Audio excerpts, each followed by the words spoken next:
For us brewers here at Brooklyn Brewery, our new beer, Brooklyn Local 1, is a great departure. It's like a brand new job because we're doing a beer that has a Belgian inspiration, a lot of Brooklyn fortitude, and a lot of pure American creativity.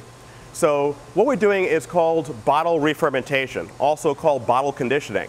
But unusually, this is 100% bottle re-fermentation as opposed to partial. And what this means is that the beer goes into the bottle flat, completely flat, undergoes a re-fermentation in the bottle, and emerges with a champagne-like carbonation a few weeks later. And this gives the beer a particular level of complexity that is not found in many other beers out there. So for us, this is a real adventure. We're going to start off with our own bottles that we had made in Germany. They're going to get loaded here onto the loading table, and they will move along a conveyor belt to our rinser. Now, the rinser is going to grip the neck of each bottle, flip it slowly upside down, blast it with a little jet of sterile water. It's going to flip back right side up, and then go around the carousel until it hits what's called the pre-evacuation station. And that is going to pull a vacuum on that bottle, sucking all the air out, which we don't want, and replacing it with carbon dioxide. It's then going to go around to the filler.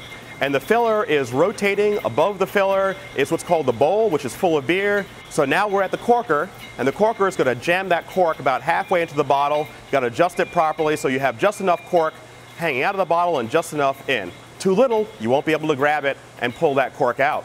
From that point, it then leaves what's called a monoblock and travels across a little bridge to the wire hooder. And the wire hooder is going to drop the wire hood on top of each cork, and then it's going to flip around to the spinning station, which is going to grab the tab on each wire hood and spin it until it cinches down tight on top of the bottleneck, and then flips that tab to the upright position. At that point, it's going to come off onto the collection table. We're going to grab them, put them in crates which have open sides to allow warm airflow, and it's going to go straight from there off to our warm rooms.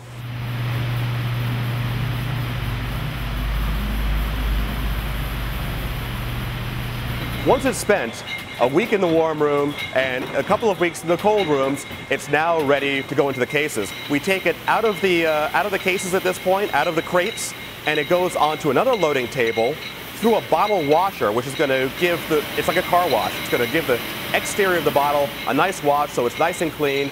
We have what's called an air knife, which is going to dry that bottle off, and then to the pressure-sensitive labels. So we have a back label, a front label, and a neck label, and this thing works pretty much like a film camera or a film projector. It's going to be spinning around with all these labels, laying them onto the bottle, and then pressing them in place. It then comes off onto a collection table, and at that point, it finally goes into the cases. We have a thing called a case erector that pops the case up into its proper position. The dividers go in, and the thing is taped up, and it's off to you.